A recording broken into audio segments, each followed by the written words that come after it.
बिस्मिल्लाहिर्रहमानिर्रहीम। अस्सलाम वालेकुम स्टूडेंट्स। आज की ये वीडियो ENG 518 के फ़ाइनल टर्म की प्रिपरेशन के लिए है।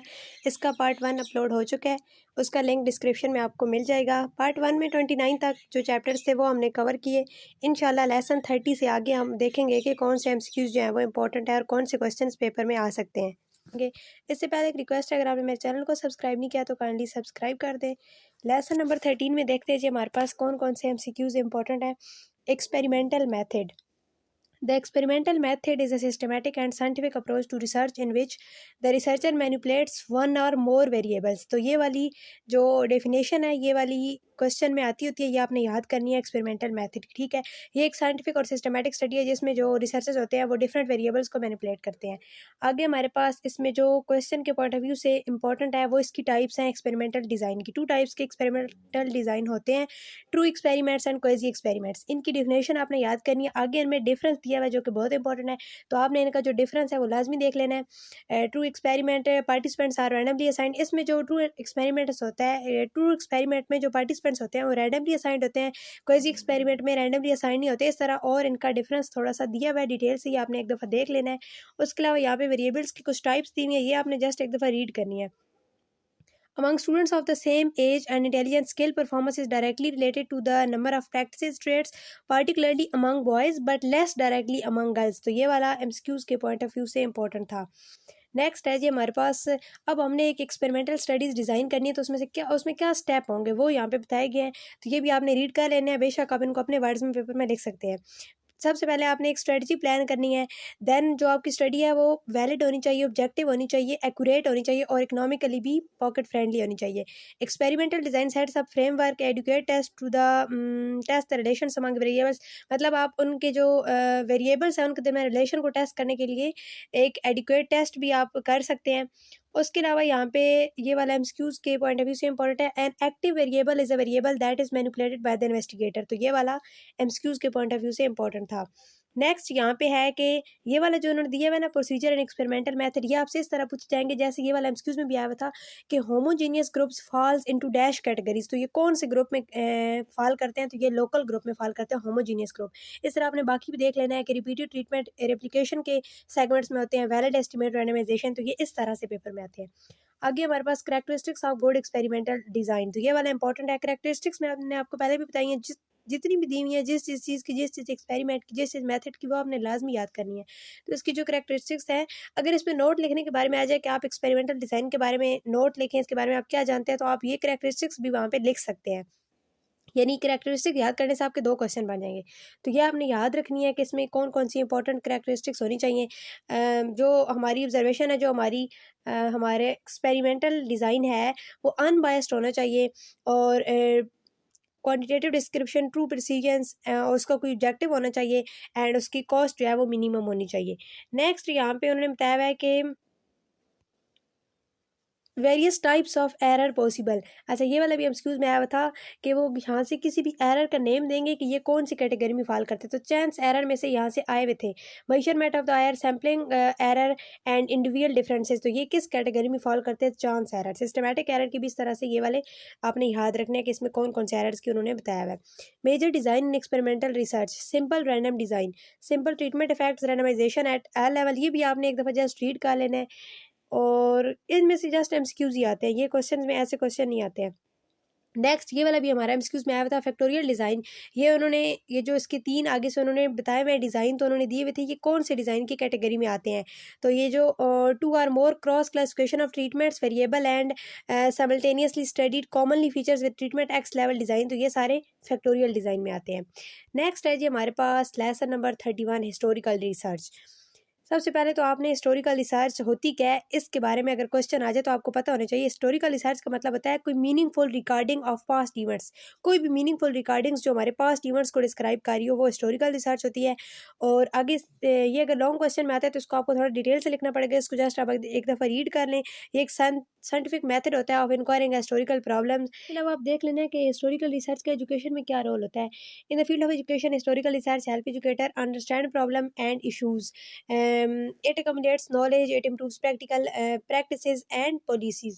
गुड रिसर्च क्वेश्चन जो होता है अच्छा, good research questions to be asked during the historical research. Historical research से पहले कौन कौन से क्वेश्चन हमने आस्क करने हैं वो आप देख लें एक दफ़ा कि हिस्टोरिकल रिसर्च का कॉन्टेक्स्ट क्या है, ये कौन सी इवेंट्स को, कौन सी सिचुएशन को लीड कर रहा है, उसके अलावा ये कौन से वक्त में और कौन सी जगह पे हैपन हुई है, how did things use to be, तो ये सारा आपने देख लेना है। अच्छा, प्राइमरी सोर्सेज कौन से होते हैं हिस्टोरिकल रिसर्च में, ये इंपॉर्टेंट है। तो प्राइमरी सोर्सेज यहाँ पे 2 बताए गए हैं, रीड स्कॉलरी लिटरेचर या डिस्कस विद योर सुपरवाइजर, तो ये प्राइमरी रिसोर्सेज हैं। आगे उन्होंने बताया हुआ है यहाँ पे लोकेटिंग रेलिवेंट सोर्स इन हिस्टोरिकल रिसर्च, उन्होंने ऊपर प्राइमरी सोर्सेज बताए हैं और आगे भी ये उन्होंने कुछ सोर्सेज बताए हुए हैं, तो ये जस्ट एक दफ़ा रीड कर लीजिएगा। नेक्स्ट इसमें से इंपॉर्टेंट है advantages and disadvantages of historical research, ये वाला इंपॉर्टेंट है। Advantages and disadvantages, great deal toward education, avoiding the mistakes of the past, applying lesson from the past, तो ये आपने एक दफ़ा रीड लाजमी करना है। एडवांटेजेस और डिसएडवांटेजेस आते होते हैं रिसर्च के, हिस्टोरिकल रिसर्च। नेक्स्ट हमारे पास है जी lesson number 32 case study. Case study की डिफिनेशन मोस्ट इंपॉर्टेंट है, मोस्ट रिपीटेड है, तो ये आपने लाजमी याद करनी है। केस स्टडी होती क्या है? Case study is the research methodology that is commonly used in social sciences. ये बेसिकली ये वाली जो केस स्टडी है ये सोशल साइंसेज में यूज़ होती है और ये एक एम्पेरिकल इंक्वायरी होती है जो कि फिनोमेनन को रियल लाइफ कॉन्टेक्स्ट में इन्वेस्टिगेट करी होती है, ठीक है। अब केस स्टडी जो है इसके फीचर्स कौन कौन से हैं, इसके फीचर्स भी इंपॉर्टेंट है, ये भी पेपर में आए हुए हैं, तो ये आपने एक दफ़ा देख लेने हैं। Case study can be a person, group, in institution, community और फैमिली, यानी केस स्टडी जो है वो किसी पर्सन के बारे में हो सकती है, ग्रुप के बारे में, इंस्टीट्यूशन के बारे में, कम्युनिटी, फैमिली, इस तरह। इसमें smaller number of units to be studied होते हैं, एक्सटेंसिव होती है, इसमें क्वालिटेटिव और क्वांटिटेटिव बहुत क्वालिटीज़ होती हैं और इसमें डिफरेंट साइकिल ऑफ टाइम को भी कवर किया गया होता है। बहुत सारी इसकी यहाँ पे ये करैक्टरिस्टिक्स बताई गई हैं, करैक्टरिस्टिक्स या फीचर्स या इसके बारे में अगर पूछा जाए तो आप डेफिनेशन लिख के नीचे बुलेट्स लगा के ये अगर आप लिख देंगे ना तो ये सारा भी आपका, यानी ये आपका एक याद करने से 2-3 क्वेश्चंस बन जाएंगे। आगे उन्होंने बताया हुआ types of case study, most important है, ये भी पेपर में आया हुआ है, लॉन्ग क्वेश्चन में आता होता है। टाइप्स इसकी कौन कौन सी हैं, तो आपने जस्ट टाइप्स के ना नेम याद कर लेने, illustrative case study, exploratory, cumulative and critical instance case studies. अच्छा, ये वाला हमारे क्विज में एमसीक्यूज इस तरह से आया हुआ था कि इनमें से कौन सी केस स्टडी की टाइप है, तो डिफरेंट टाइप्स दी हुई थी, इनमें से एक ऑप्शन उन्होंने दिया हुआ था क्यूमुलेटिव केस स्टडी, तो ये आपने नाम याद रखने हैं, मिक्सअप नहीं इनको होने देना, ये एमसीक्यूज में भी आता होता है। नेक्स्ट है हमारे पास experimental step required to be taken. अच्छा, अब अगर केस स्टडी को हमने केस स्टडी कंडक्ट करनी है तो उसमें एसेंशियल स्टेप्स कौन से होते हैं? सबसे पहले स्टेटस ऑफ सिचुएशन और unit of attention, collection of data, examine and history, design and identification of casual factors, adjustment, treatment, therapy, follow up program, तो ये इसके कुछ स्टेप्स है, ये भी आपने देख लेने हैं। आगे हमारे पास है lesson number 33 the framework of a research article. Framework के जो कंपोनेंट्स हैं ये वाले बहुत इंपॉर्टेंट है, ये पेपर में आते होते हैं, ये आपसे पूछे जा सकते हैं। 8 इसके जो है वो कंपलसरी हैं कंपोनेंट और एक जो है वो ऑप्शनल है, तो हमारे एमसीक्यूज में ये भी आया हुआ था कि ऑप्शनल कौन सा है, तो वो अपेंडाइसिस है, ठीक है, अपेंडिसेस, तो ये वाला जो है ये ऑप्शनल है और 8 जो है वो कंपलसरी है। अब आपसे पूछा जा सकता है कि फर्स्ट पे कौन सा आता है, फ्रेमवर्क में फर्स्ट कंपोनेंट क्या है, तो फर्स्ट जो है वो टाइटल है और लास्ट जो है वो अपेंडाइसिस है और ये ऑप्शनल है। उसके बाद जी टाइप्स ऑफ आर्टिकल बताई गई हैं कि आर्टिकल की कितनी टाइप्स होती हैं। Primary research, review of literature, position paper, ये 3 टाइप्स हैं इसकी। नेक्स्ट यहाँ पे है कि जो एब्स्ट्रैक्ट होता है उसको फाइनलाइज करने का क्या प्रोसीजर है, तो यहाँ उसके कुछ स्टेप्स बताए गए हैं, कुछ एसेंशियल थिंग्स बताई गई हैं। सबसे पहले उसमें हमने पर्पस ऑफ स्टडी बताना है एब्स्ट्रैक्ट में, देन हमने सोर्सेज बताने हैं जहाँ से हमने डेटा ड्रॉन किया है, फिर हमने मेथड बताना है जो डेटा कलेक्ट करने के लिए यूज़ किए हैं, उसके बाद जनरल रिजल्ट्स, फिर जनरल इंटरप्रिटेशन और देन उसकी इम्प्लीकेशन एंड रिकमेंडेशन लास्ट पे बतानी है। उसके अलावा जी इस चैप्टर में और क्या इंपॉर्टेंट है, अच्छा, ये वाला हमारा आया हुआ था methodology section of your paper, तो उन्होंने यहाँ से कोई वर्ड उठाया हुआ था, जैसे उन्होंने उठाया हुआ था procedure followed and data collection procedure जो होते हैं ये किस स्टेप में डिस्कस होते हैं, तो ये वाले हमारे मेथोडोलॉजी सेक्शन में डिस्कस होते हैं, ठीक है। तो इनमें से वो कोई वर्ड उठा सकते हैं, यानी सैम्पल कलेक्शन, रिसर्च, डिज़ाइन, तो ये वाला किस स्टेप में होता है, तो ये मेथोडोलॉजी सेक्शन में होता है। आगे हमारे पास होता है रिजल्ट सेक्शन, तो रिजल्ट सेक्शन में भी कुछ भी यहाँ से उठा के पूछ सकते हैं, जैसे चॉइस ऑफ डेटा एनालिसिस कौन से स्टेप में होती है, तो ये रिजल्ट सेक्शन में होती है, या सैम्पल टेबल्स एंड ग्राफ्स कब ऐड होते हैं, तो वो भी रिजल्ट सेक्शन में होते हैं। आगे हमारे पास उसके बाद लास्ट पे आता है डिस्कशन, और डिस्कशन में कौन कौन से स्टेप्स होते हैं वो आपने एक दफ़ा रीड आउट कर लेने हैं। नेक्स्ट है जी हमारे पास lesson number 34 research proposal and synopsis. Research proposal के बारे में हमने पीछे भी पढ़ा है, यहाँ पे सिनॉप्सिस के बारे में होगा। N outline of the propose research work, useful biases for the evolution of project and guidelines for researchers, तो यहाँ से इम्पोर्टेंट एमसीक्यूज जो है वो writing research proposal and synopsis. अच्छा, यहाँ पे उन्होंने ना एक सिनॉप्सिस राइट करने के कुछ स्टेप्स बताए हुए हैं, तो ये पेपर में आ सकते हैं, इसको आप रीड कर ले, अपने वर्ड्स में लिख लीजिएगा। सबसे पहले प्रॉब्लम की स्टेटमेंट हमने लिखनी होती है, उसके बाद लिटरेचर रिव्यू, फिर हाइपोथेसिस, फिर मेथोडोलॉजी, फिर एजुकेशनल इंडिकेशन, फिर definition and alternative structure, bibliography and time frame. तो ये किस किस स्टेप्स थे एक प्रपोजल राइट करने के, ठीक है। उसके बाद यहाँ पे उन्होंने कंपोनेंट्स बताए हैं, रिसर्च प्रपोजल के कंपोनेंट कौन कौन से होते हैं। तो स्टेटमेंट ऑफ द प्रॉब्लम सबसे पहले, उसके बाद रिव्यू होता है। ये ऊपर जो हमने पढ़े हैं उसी को यहाँ पे ना उन्होंने डिटेल से लिखा हुआ है कि कौन से स्टेप में क्या क्या स्टेप्स होते हैं, आगे से सब स्टेप्स होते हैं। तो ये जस्ट एक दफ़ा रीड करना है। नेक्स्ट जी, यहाँ से एमसीक्यूज में जो आ सकता है इस चैप्टर में, और ऐसा कुछ नहीं लगा मुझे। आगे है lesson number 35, conducting research and using research tools. There are tools that can be downloaded. अच्छा, ये वाला इंपॉर्टेंट है कि वो कौन से टूल्स जो कि हम रिसर्च के लिए यूज़ कर सकते हैं, तो जो डाउनलोड कर सकते हैं, यहाँ पे उन्होंने टूल्स की एग्जांपल्स दी हुई है, तो ये आपने मस्ट याद रखनी। ये क्वेश्चन में भी आ सकते हैं, एमसीक्यूज में भी आ सकते हैं। And note and Turnitin etcetera, ठीक है। ये दो एग्जाम्पल्स इन्होंने दी हुई है, एंड नोट एंड टर्निटिन। तो ये टू इंपॉर्टेंट टूल्स हैं जो कि हम रिसर्च में यूज़ कर सकते हैं एज अ टूल। नेक्स्ट ये उन्होंने यहाँ पे बताया हुआ है कि ये बहुत इंपॉर्टेंट है, एमसीक्यूज में आया हुआ है कि हमने एंड क्यों यूज़ करना है। जब हम कोई रिसर्च प्रपोजल लिख रहे हैं तो उसमें एंड जो है वो किस चीज़ के लिए यूज़ होगा। एंड डिफरेंट वर्ड्स को कनेक्ट करने के लिए यूज़ होगा, जैसे हाइपर एक्टिविटी एंड चिल्ड्रन और अ प्लस साइन, या एंड की जगह पे हम और क्या लगा सकते हैं, ये भी एमसीक्यूज में आ सकते हैं, प्लस साइन लगा सकते हैं, और ये वर्ड्स को कनेक्ट करने के लिए यूज़ होता है। नोट क्यों यूज़ होता है, ये अगर कोई word must note appear in a document, उसकी जगह हम नोट लगाएंगे, जैसे पर्शियन गल्फ नोट वार और माइनस साइन। तो अगर इसमें हम माइनस साइन लगाएंगे, ऊपर हमने पढ़ा एंड में हम प्लस साइन लगाएंगे, नोट में हम माइनस साइन लगाएंगे, और में हम लगाएंगे क्या। और कब यूज़ होता है, if only one of the term must appear in a document, अगर एक सिर्फ वन टर्म यूज़ हो रही हो तो उसमें हम और लगाएंगे, जैसे माउंटेन लायन और काउगर। उसके अलावा उन्होंने बताया हुआ है यहाँ पे स्टेरिक के बारे में। स्टेरिक हमने कब लगाना है, asterisk as a substitute for letter that might vary, जब कुछ लेटर्स जो हैं वो वेरी करेंगे तब हमने लगाना है, जैसे मेरीन मेरीन बायोलॉजी और मेरीन बायोलॉजिस्ट। तो ये डिफरेंट वेरी कर रहे हैं ना, ये लेटर, इसमें कुछ लेटर वेरी कर रहे हैं, तो यहाँ पे हम स्टेरिक लगाएंगे, ठीक। इसके अलावा उन्होंने बताया हुआ है यहाँ के पैरेंथेसिस कब लगता है, जब किसी एक्सप्रेशन को किसी दूसरे एक्सप्रेशन के साथ कंबाइन करना हो तो हम पैरेंथेसिस लगाएंगे, ठीक है। आगे यहाँ पे उन्होंने बताया हुआ है कि स्कॉलरी वर्सेस पॉपुलर, तो इसके बारे में एक दफ़ा आपने जस्ट रीड कर लेना है। ये जो डिफरेंसेस होते हैं ये पेपर में आ भी सकते हैं, तो इनका जो डिफरेंस है वो आपने रीड कर लेना है। नेक्स्ट हमारे पास यहाँ पे keeping track of your source by keeping 3 copies, email, save, print, ये वाला जस्ट रीड करने वाला है, यहाँ से कुछ भी नहीं आएगा। नेक्स्ट है हमारे पास lesson number 36, choosing a document style. अच्छा, आप डॉक्यूमेंट का स्टाइल कौन सा होना चाहिए, यहाँ पे उन्होंने एपीए के बारे में बताया हुआ है।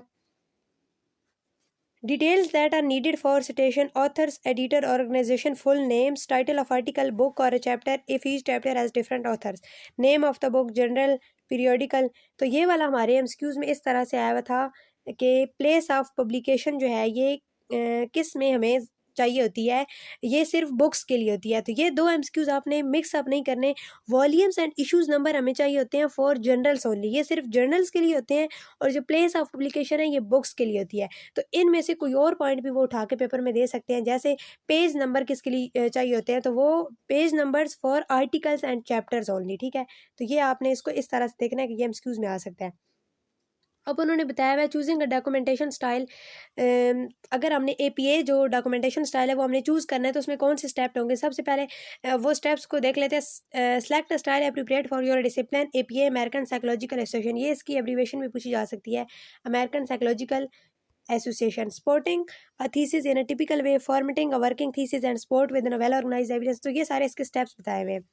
अगर उन्हें इसी की एग्जांपल दी हुई है। 3 एक्ट्स ऑफ प्लेजरिज्म बताएं कि प्लेजरिज्म कौन कौन सी सूरतों में हमारे पास आता है। Failing to cite quotations and borrowed ideas, अगर हमारे जो आइडियाज़ हैं वो बोरोड होंगे और हम कोटेशंस उन पे लगाएंगे। Failing to enclose borrowed language into quotation marks and failing to put summaries and paraphrase in your own work. तो ये 3 एक्ट्स भी इंपॉर्टेंट है। ये वाला इंपॉर्टेंट है जहाँ पे इन्होंने इन टेक्स्ट रेफरेंस की 3 टाइप्स बताई हुई हैं।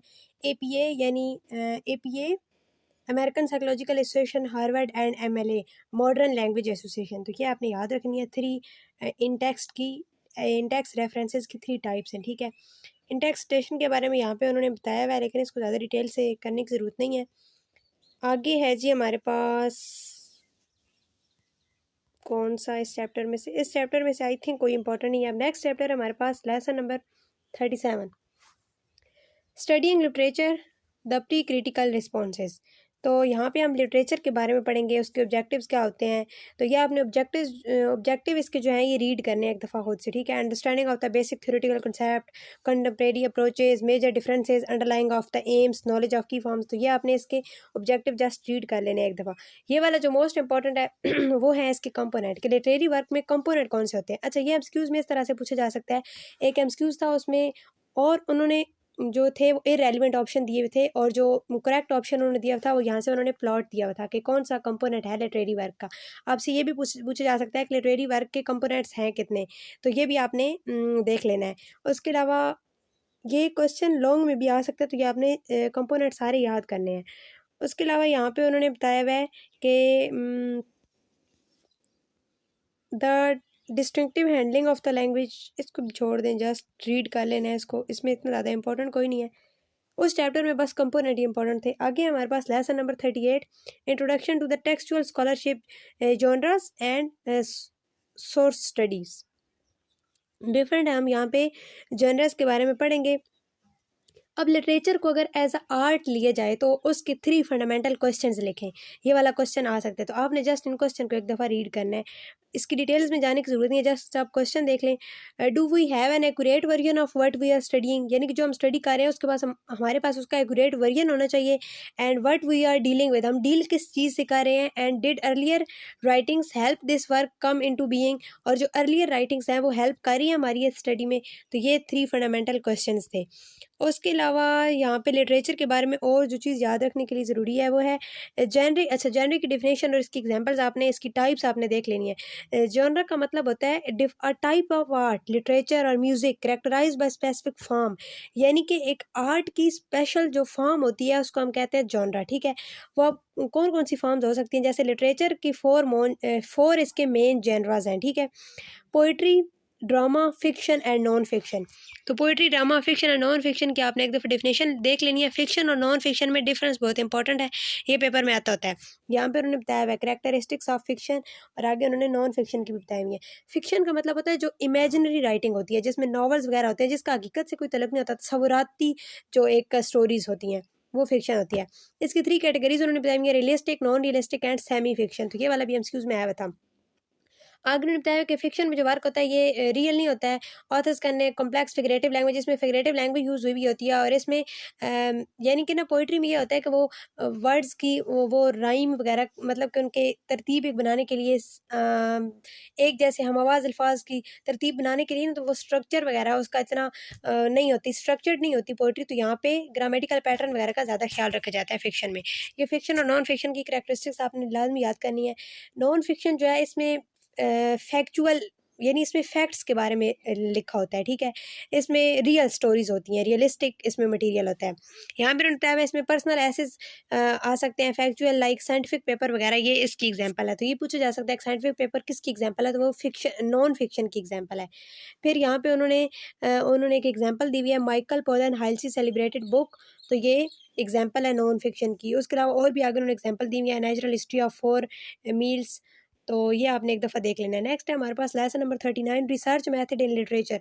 लिटरेचर को ही हम आगे देखेंगे इस चैप्टर में भी।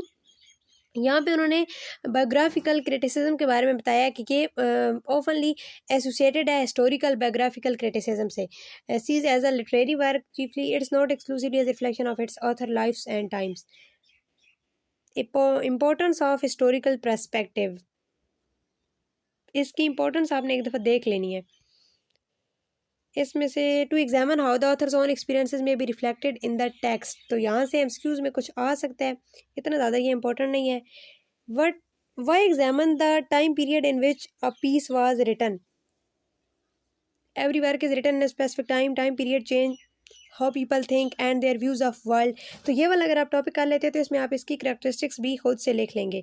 यहाँ पे एग्जांपल दी हुई है, Kurt Vonnegut wrote slaughterhouse 5 during a Vietnam war era. तो ये वाली एमसीक्यूज में आ सकती है। और ये वाली भी एमसीक्यूज में आया है कि Shakespeare ट्यूमुलेटियस time when some in power believed that theater to be an evil influence। तो theater to be an evil influence ये किसके पीरियड में बिलीव था? तो ये शेक्सपियर के टाइम पीरियड में ये बिलीव था। आगे है जी हमारे पास यहाँ पे क्रिटिकल क्वेश्चंस की चेकलिस्ट दी गई है।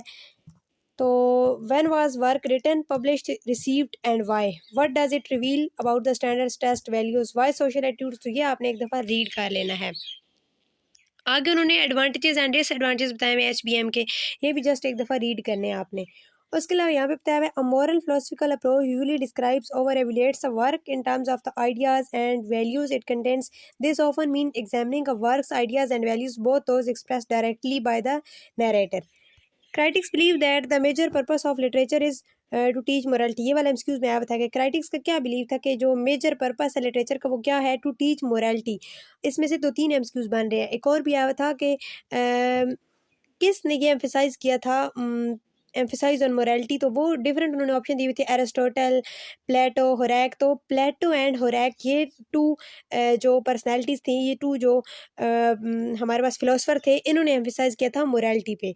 आगे एक और एमसीक्यूज ये है कि मैथ्यू एंड रोल discuss morality in the genre of poetry. या तो ये पूछा जा सकता है कि किसने मोरालिटी को जनर ऑफ पोइट्री में डिस्कस किया था, या ये पूछा जा सकता है कि मैथ्यू ने किस चीज़ को मोरालिटी में डिस्कस किया था, वो जनर ऑफ पोइट्री को उसने डिस्कस किया था। तो यहाँ से 3-4 एमसीक्यूज बन रहे थे।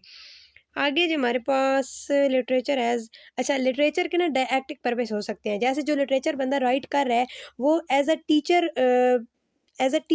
राइट कर रहा होता है, लाइक वो डिफरेंट सबक दे रहा होता है माशरे को। उसमें literature power as a teacher, ये प्लेटो का कहना था। And capable of corporating morals and underlying religion, moralism और capable of foresting which Aristotle and Horace. तो ये डिफरेंट फिलोसफर के डिफरेंट लिटरेचर के बारे में व्यूज़ थे। नेक्स्ट हमारे पास the study of the technique of literature is a study of means, application is your own context evaluating work using MSM। तो ये वाले जो हैं ये एमसीक्यूज में आ सकते हैं। आगे उन्होंने बताया हुआ है कि अच्छा ये जो डेट्स हैं, डेट्स आपने मस्ट याद करनी है। 1940s जो है ये डेथ ऑफ न्यू ह्यूमनिज्म की डेथ थी 1940s में। A philosophy advocating the self fulfilment of man within the framework of Christian principle. तो ये किसने स्टेट किया था? वेबस्टर ने। ये वाला एमसीक्यूज में आ सकता है। उसके अलावा हमारे पास है last chapter lesson 40, choosing a documenting style, MLA and CMS। MLA stand for modern language association. APA हम ऊपर पढ़ के आ चुके हैं, अमेरिकन साइकोलॉजिकल एसोसिएशन। MLA है modern language association and CMS है शिकागो मैनुअल ऑफ स्टाइल। तो इनमें अगर हम इन स्टाइल में अगर हमने डॉक्यूमेंटेशन करनी है तो वो किस तरह से करेंगे, वो स्टेप्स यहाँ पे बताएंगे। अच्छा MLA जो है ये यूज होता है डॉक्यूमेंटेशन में, ऐसी डॉक्यूमेंटेशन में जो कि ह्यूमैनिटी कोर्सेज में होती है। और CMS यूज़ होता है पब्लिशिंग में। ये भी आपने याद रखना है, ये भी एमसीक्यूज में आया हुआ है। Book station in MLA generally requires an author name. अच्छा अब अगर हम MLA में बुक की स्टेशन कर रहे हैं तो हमें क्या क्या रिक्वायर होगा, ये भी आपने याद रखना है। उसमें हमें author name, work title, publication city, publisher, years published and identification of publication medium such as print. और अगर CMS में बुक स्टेशन हो रही है तो उसमें हमें क्या क्या रिक्वायर होगा? Author name, work title, publication city, publisher and publication year. तो ये चीज़ें आपने याद रखनी है, इनमें डिफरेंस पूछा जा सकता है। आगे modern language association, MLA recommended system of in text citation. तो ये वाला एमसीक्यूज में आ सकता है। उसके अलावा इस चैप्टर में कुछ भी इंपॉर्टेंट नहीं है, ये कुछ एग्जांपल्स दी हुई हैं।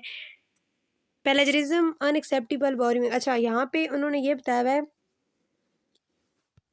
प्लेजरिज्म के बारे में कि MLA फॉर्मेटिंग। अच्छा MLA फॉर्मेटिंग अगर हम करते हैं तो उसमें जो हमारा फॉन्ट स्टाइल है वो टाइम्स न्यू रोमन होना चाहिए, साइज 12 होना चाहिए जैसे कि हमारी असाइनमेंट्स में होता है।